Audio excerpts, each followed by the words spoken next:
Hello, I'm Bernard Hickey from interest.co.nz and welcome to a special economic weather report in association with ASB. Today we look at producer price inflation figures. Now these aren't inflation figures that affect us all directly.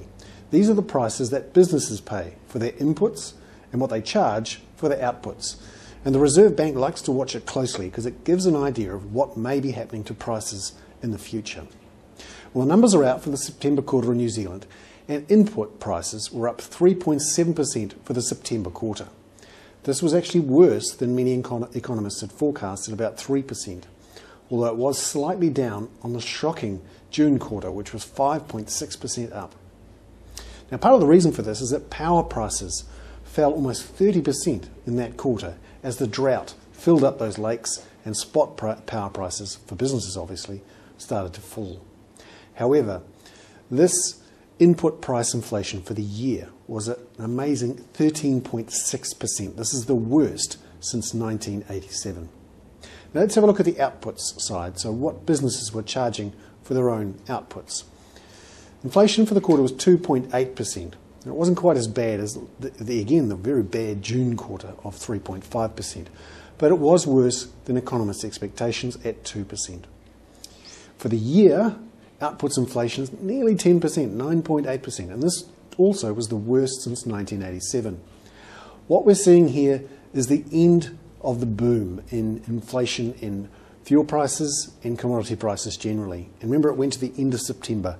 October has been a very poor month for commodity prices, or a good month, depending on who you are. And of course, for fuel prices, the oil prices dropped to close to $50 a barrel. In fact, the New Zealand price that we pay for oil, the Dubai price, actually did fall below $50 a barrel last week. Now this, in theory, will start to filter through into lower input price inflation and output price inflation coming into the December quarter. The Reserve Bank will certainly want to see it. Many economists believe that even though this inflation figure was worse than they expected, it won't derail the Reserve Bank from cutting the official cash rate by a further 100 basis points on December the 4th. Only a couple of weeks away now. And this means that the official cash rate is on track to hit a trough of 4% sometime next year. Now, what does this mean for people with term deposits and fixed rate mortgages? Well, if you've got a fixed rate mortgage, interest rates, particularly variable interest rates, are likely to be significantly lower next year. So it doesn't make sense to lock in what are relatively high rates now for 2, 3 or even 5 years.